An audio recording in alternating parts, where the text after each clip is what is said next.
What is going on, folks? I am Goat. Welcome back to Warframe. Warframe-ish, no gameplay. We're going to talk about the DevStream 190. Now, there is some cool shit coming. A lot of the DevStream really kind of wrapped up into what the Devil's Triad is, the fact that it's seemingly in another alternate timeline, which is interesting. They barely touched into that one. And they gave us a basic half view of what's coming with the old peace update in December. Obviously, no date yet. And then a shit ton of cosmetic rework stuff that's coming with the operator drifter system. And a few others. So we're just going to kind of, as quickly as I can, peruse through what is going on here. So, I mean, obviously, if you want to go watch the dev stream for yourself and you missed it, then yes, the whole damn thing is here, and that's that. My phone goes off, you know. Because why not give me an email right now? Nightwave went through. The Quest to Conquer Cancer wrapped up. We got all of our Zephyr skin and all the goodies for that. Good job, community, on that one. We got this, I'm gonna be honest, okay, we got what looks like the most disappointing fucking deluxe skin I think I can possibly cover, being the Varuna skin. Given this is the werewolf frame, I want to be honest here, okay? Like, this bullshit right here, she looks like a fish. I need to see this shit in game, okay? That's the best I got. Without seeing this in game, these rendered drawings that they have here are, or computer model drawings or whatever they are, Varuna goes from werewolf to she-wife, you know, fish wife. So, I don't know. It doesn't look good. They announced TennoCon next year. Mustaches are coming back for the ships. Android closed beta is coming November, pre-registering, obviously. Excuse me. They obviously jumped into the Switch 2 version of Warframe, showed a quick walkthrough on that. Looks pretty clean for a Switch, especially, so that's good. They're doing Tenno VIP Australia in January and February, which is cool. Like I said, announced TennoCon July 10th and 11th, so another 2-dayers, so anybody who's actually going should have a good time with that. And then they dove into the old piece. And specifically into the Devil's Triad. So we got to see the Harrow and the Wisp, and then the Uriel proto-frames. Okay, so Father Leon Allard, I think that's how you pronounce the last name. And then we got Marie LaRue, and then we got Uriel's Wrath. Sounds cool. Okay, they look great. The Gemini skins look awesome. The voice, you know, the voicing on them looks good. Or no, sorry, sounds good. Here we go. You know, 1:15 in the morning, and I'm over here talking about sounds looking good. And man, they touched into Uriel. Now, they didn't give us much. They gave us his passive, which is basically 3 possessed demons that follow Uriel, or, well, more like guide Uriel around and basically tell him what the fuck to do. I don't really know how that works. I'm interested to see when they give more information in the next dev stream, because right now, the passive sounds really fucking interesting, and the first ability looks fucking cool. Because that's all they gave us. They also showed us Uriel's alternate helmet, which is fitting to fuck, and I promise I'm going to be buying this motherfucker. Because it is truly a devil head, and it's a devil frame, so fucking bring it. So Uriel has these summons, okay? And then they showed off his first ability, which is, I shit you not, it looks like the Death Eaters in Hogwarts. Okay, when they do that black smoke spiraling flying bullshit that they do, that is what the fuck it looks like. And then you can pop out of it, do attacks, and then go right back in at airborne. But you've got these weird little demonic things that are, you know, telling you what to do. That's the way they described it. It sounds interesting. Instead of having summons just follow you around like dum-dum babies, these are like, hey, bro, go do your job. I don't know.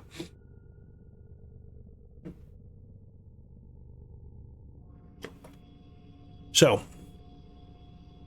they also talked about the Kim system. Truth be told, the Kim system, I'm not one that's really greatly mesmerized by the Kim system. I understand it's a cool little game quirk for some people who are, you know, just really dig it, you know, being able to, you know, build relationships and, you know, in-game relationships, either whether friendly or the dating style of all that. And they did basically talk about how you're going to be able to romance one of the 3 new proto frames in this different time frame. But instead of having the New Year's hex type message to where there's just a quick video clip and that's that, basically you're going to go into capture and have conversations with these new proto frames.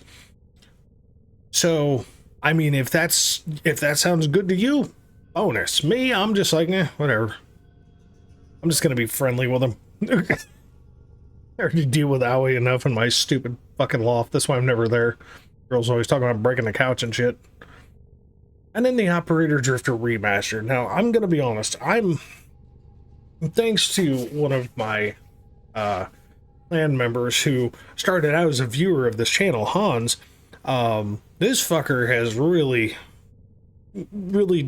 dropped me down the rabbit hole of the whole fashion frame as endgame and fucking Warframe. Now, am I the best at it? No. But do I really kind of get jiggy with it in some weird fucking ways at times? Yes.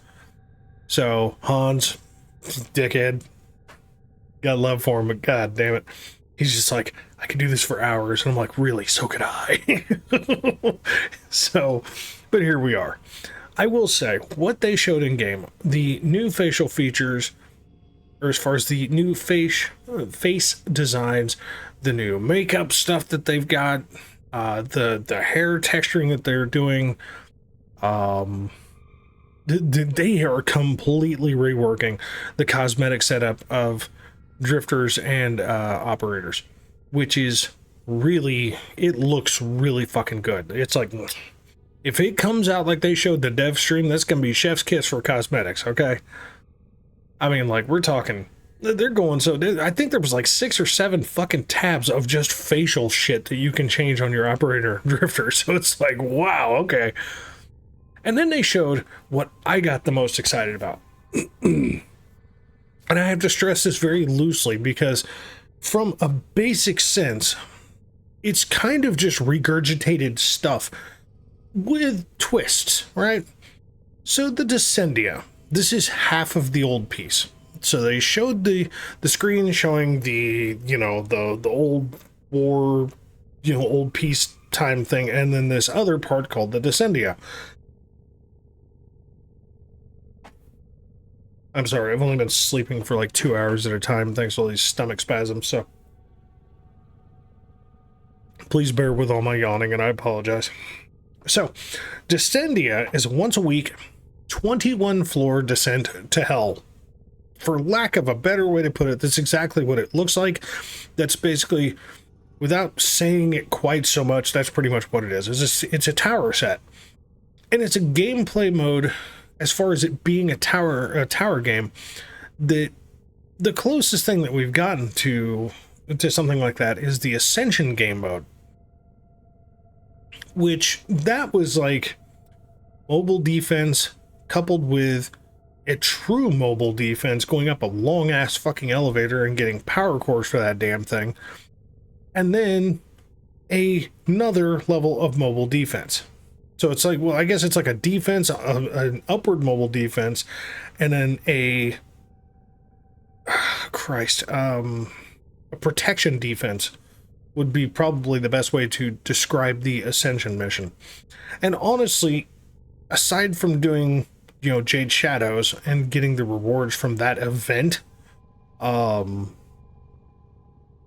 it's not a great mission. It's not bad. It's high, you know, it's high movement. Got to keep running. Got to keep charging the stupid, you know, the giant fucking egg, and keep going. The Descendia is very cool because it is basically 7 floors and you can pause and walk the fuck away. My fucking god. Okay, I'm just gonna mute this piece of shit because it's pissing me off. Sorry about that. So anyway, And they showed the first 7 floors, and they said that the floors are going to be constantly changing. So basically, you go through a portal, okay? Just like a Narmer portal, basically, is what it looks like. And you get into the first floor. And everything is either, like, at least what they showed so far, it's like checkpoint races and exterminates, but like one of the exterminates, all the enemies are linked with like some sort of a fire chain. It's a necromech exterminate.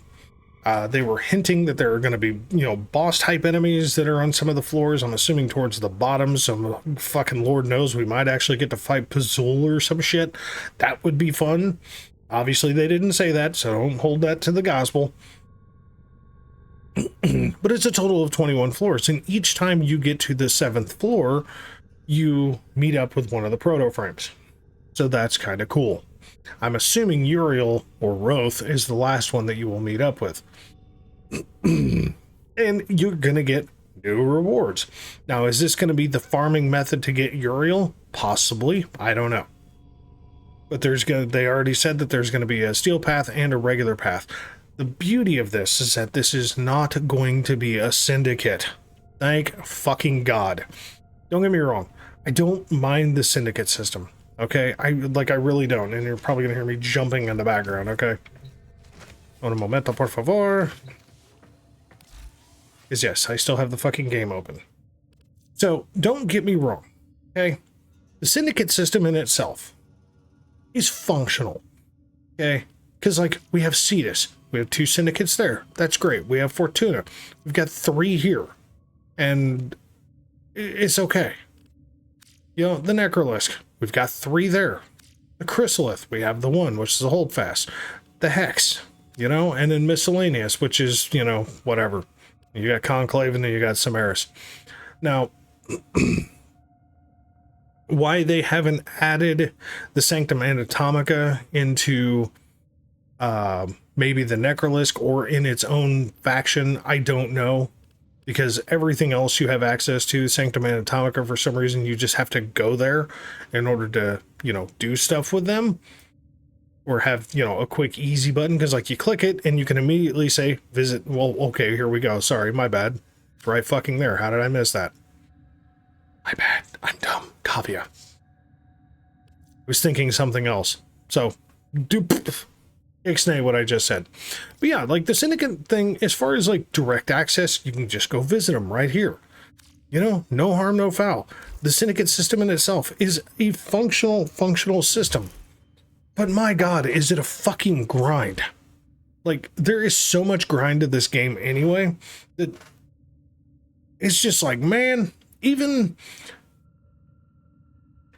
the way they did the thing for Noko, right? With, what the fuck, Nightcap.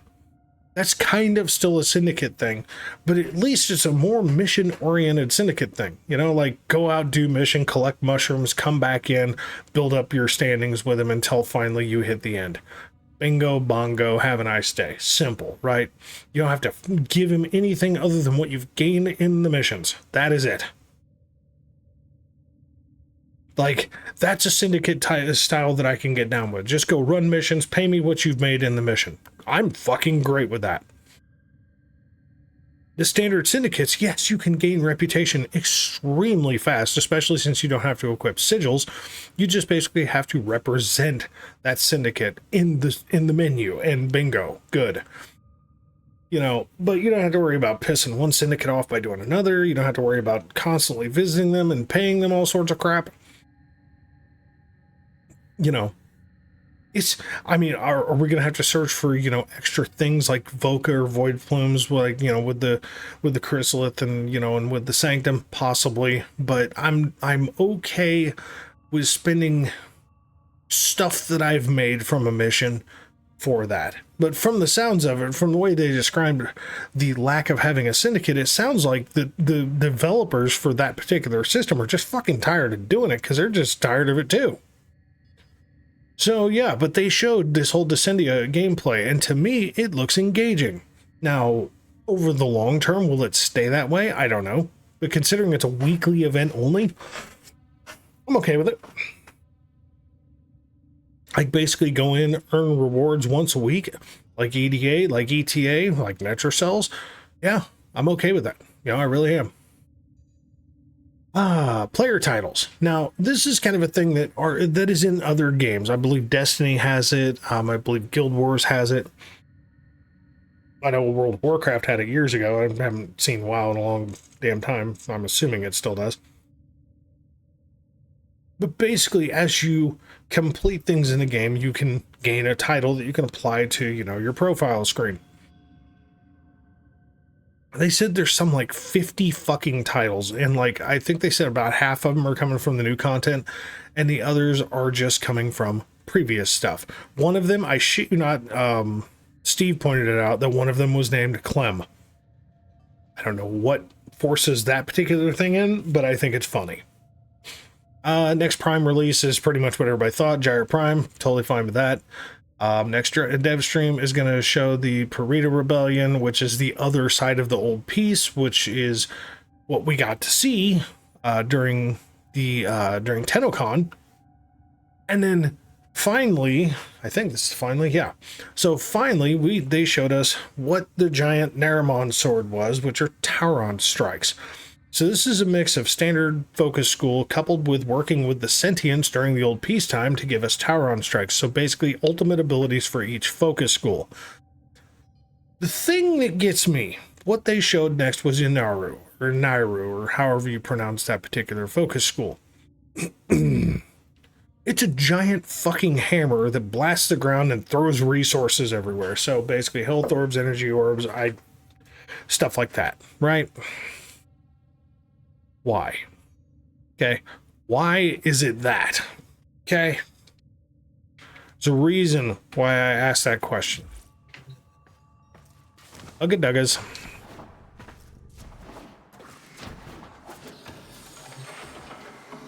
Okay. Let us look at our focus schools. Okay, so we see Zenerek. Zenerek is a whole lot of like support. Okay. Energy support. You know, buffing, things like that. Okay, buffing, obviously, your operator's energy. All about kind of defensible buffing. Okay, or at least energy buffing. Naramon, we know that to be, you know, the melee school. Okay, Maturai, the basic powerhouse, you know, of just output damage focus school. I don't even know what the hell's coming, given what they just showed with the Naru. So, this is another kind of defensible thing, right? Warframe invulnerability, chance to clear, transference, static, launches an energy bomb, right? Build up a wisp, or get a wisp, you know, that seeks out allies, you know, I mean, like, we can read, right? So, it's more of, it's offensive, right? It's a mix. It's like this balanced mix. Inaru is like this balanced mix of defensive and offensive function, which I know a lot of the focus schools do focus into that, no pun intended. But this one is like, hey, you get, you know, like here, you know, stone skin increases armor for your frame and your operator as long as you're representing the school. Great. Let's give a giant fucking hammer as the ultimate for resources. Now, personally, I would have thought if that's what that does, why would you not put that on Zenerek? Right? Like, what is Maturai going to be? A cannon? I don't even know. I don't know what the fuck this shit's going to be at this point, because it doesn't make any sense having the giant hammer for that. I would have honestly expected it for Zenerek. It is what it is. I ain't bitching about it. I'm a little confused by it. My 198. Let's scratch your trophies. Yeah, sculptures. Hey, good times. At the end of the day, the Tauron strikes seem very interesting. I don't know that they necessarily fit the I don't know that they really truly fit the focus schools right now. The Naramon one fits great, but the Inaru one doesn't seem to make any fucking sense. Turn the page. We're gonna find out. We're gonna find out sometime this month what the hell is going on with it. So DevStream 190, for showing half of the old piece, being the Devil's Triad and the Descendia, and the dramatic amount of cosmetic workup that's coming with the old piece as far as the operators, and then telling us about Gyre Prime and bare basics about the Tauron strikes. Not bad. They didn't talk about any kind of augments. You know, didn't talk about what kind of rewards are going to be coming with the Descendia. Just basically talk about bare basics. I mean, they kind of kept it really vague. And truth be told, given the fact that this is only half of what's coming, I'm okay with it being vague for now.